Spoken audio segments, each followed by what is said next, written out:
15 अगस्त 1947, जिसे सुनते ही हर भारतीय का सीना गर्व से भर जाता है। अंग्रेजों से आज़ादी मिली थी। आज 80 साल बाद मैं एक कड़वा सवाल पूछना चाहता हूँ। अगर आज़ादी का मतलब सिर्फ तिरंगा फैलाना है तो गरीब आज भी क्यों परेशान है? युवा डिग्री लेकर बेरोजगार क्यों घूम रहा है? महंगाई में आम आदमी क्यों पिस रहा है? भ्रष्टाचार के खिलाफ आवाज़ उठाने वाले आदमी खुद को सुरक्षित क्यों नहीं महसूस करते? और सबसे बड़ा सवाल, सत्ता से सवाल पूछना अगर लोकतंत्र है तो सवाल पूछने वालों से सत्ता इतनी नाराज क्यों है? भगत सिंह सवाल किया था, खुदीराम बोसु सवाल किया था, अशफाकुल्ला खां सवाल किया था, सुभाष चंद्र बोस ने अंग्रेज की हुकूमत को चुनौती दिया था। उन्होंने अपनी ज़िंदगी देश के नाम कर दी। उन्होंने कहा था देश किसी राजा का नहीं है, देश जनता का है। लेकिन आज हमें खुद से पूछना पड़ेगा, क्या हमने सिर्फ हुकूमत बदला है या हुकूमत करने का तारीख बदला है? अंग्रेजों से सवाल पूछना गुनाह माना जाता था। अगर आज कोई पत्रकार सरकार से सवाल पूछता है या कोई छोटा यूट्यूबर भ्रष्टाचार के खिलाफ आवाज़ उठाता है, छात्र अपनी समस्या लेकर सड़क पर उतरते हैं, उसकी सवाल सुनने के बजाय उसे क्या दावा देना चाहिए? नहीं। लोकतंत्र में सत्ता जनता की मालिक नहीं होती, सत्ता जनता की नौकर होती है। आज देश में भ्रष्टाचार का खबर आता है, कहीं सड़क खराब है, कहीं स्कूल की हालत खराब है, हॉस्पिटल में सुविधा की कमी है, कहीं सरकार की योजना में गड़बड़ी का आरोप लगता है।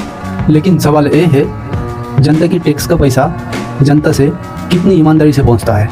अगर एक गरीब आदमी टैक्स देता है, अगर एक मजदूर अपनी मेहनत की कमाई से देश का अर्थव्यवस्था चलाता हो, तो उसके बदले आम आदमी को अच्छी सड़क, अच्छा स्कूल, अच्छा हॉस्पिटल, अच्छी ज़िंदगी क्यों नहीं मिलनी चाहिए?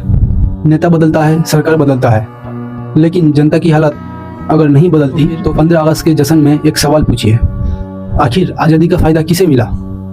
और अब बात मीडिया की।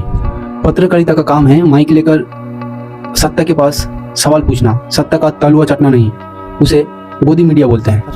लोकतंत्र में सत्ता का सबसे बड़ा दुश्मन सवाल नहीं होता है, भ्रष्टाचार होता है। आज बड़े बड़े स्टूडियो में बहस करने वाले बहुत मिलेंगे, लेकिन असली जोखिम छोटा पत्रकार और छोटा यूट्यूबर उठाता है, जो कैमरा लेकर गांव की सड़क में पहुंचता है, स्कूल की टूटी दीवार दिखाता है, हॉस्पिटल का हालत दिखाता है, जो भ्रष्टाचार का आरोप सामने लेके आता है, जो गरीबों का आवाज़ रिकॉर्ड करता है, और जो भ्रष्टाचारियों से कहता है साहब जवाब दीजिए, जनता पूछ रही है।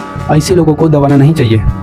अगर कोई व्यक्ति सचमुच अन्याय और भ्रष्टाचार के खिलाफ आवाज़ उठाता है, अपनी जीवन खो देता है, तो उसके बलिदान को भुला देना अन्याय होता है। और जिन्होंने जनता के लिए अपनी जान गंवाई है, उनके योगदान को देश में सम्मान के साथ याद किया जाना चाहिए, क्योंकि शहादत का सम्मान पार्टी देखकर नहीं किया जाता। लेकिन गलती सिर्फ सरकार की है? नहीं, गलती हम लोगों की है, क्योंकि हम सवाल पूछने की वजह से कई बार आपस में लड़ जाते हैं। रोटी का सवाल हो, हम पार्टी पर लड़ जाते हैं। बेरोजगारी का सवाल हो, हम धर्म पर लड़ जाते हैं। महंगाई का सवाल हो, हम जाति पे लड़ जाते हैं। भ्रष्टाचार का सवाल हो, हम नेता के बचाव में लड़ जाते हैं। और नेता वो अपनी कुर्सी में आराम से बैठा हुआ रहता है। यही तो बड़ा खेला है, जनता आपस में लड़ती रहे, झगड़ती रहे और सत्ता से सवाल कोई ना पूछे।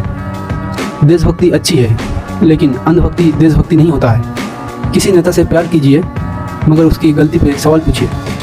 किसी सरकार का समर्थन कीजिए, लेकिन गलत काम का समर्थन मत कीजिए, क्योंकि देश नेता से बड़ा है, पार्टी से बड़ा है, सरकार से बड़ा है और संविधान सबसे बड़ा है। कोई विदेशी नेता भाषण दे दे, जैसे अमेरिका का राष्ट्रपति कुछ कह दे, तो उनकी नीति के हिसाब में भारत नहीं चलना चाहिए। ये देश किसी का गुलाम नहीं है, ना अमेरिका का, ना किसी देश का। भारत का फैसला अपने नागरिक का और अपने राष्ट्रीय हित में देख के करना चाहिए। तो ये 15 अगस्त सिर्फ ये ना कहिए भारत माता की जय। एक सवाल भी पूछिए, गरीब कब मजबूत होगा? युवा को कब रोजगार मिलेगा? देश की महिला कब खुद को सुरक्षित महसूस करेगी? सरकारी स्कूल और हॉस्पिटल कब बेहतर होगा? भ्रष्टाचार कब कमेगा? और जनता की सवाल पूछने पर सरकार सचमुच का जवाब कब देगी? अंग्रेजों से 1947 15 अगस्त को आज़ादी मिल गया था, लेकिन गरीबी से आज़ादी, भुखमरी से आज़ादी, भ्रष्टाचार से आज़ादी, डर से आज़ादी, अन्याय से आज़ादी और अनुभव से आज़ादी कब मिलेगा? इसके लिए आज़ादी आज भी बाकी है। भगत सिंह को याद करना, अशफाकुल्ला खां को याद करना, खुदीराम बोसु को याद करना आसान है, मुश्किल ये है आज अन्याय के खिलाफ सामने खड़ा होना। इसलिए 15 अगस्त तिरंगा को सलाम जरूर कीजिए, लेकिन अपने लोकतंत्र को भी सम्मान कीजिए। और याद रखिए, जिस दिन जनता सवाल पूछना बंद कर देगी, उस दिन से लोकतंत्र कमज़ोर होना शुरू हो जाएगा। जय भीम, जय भारत, जय संविधान।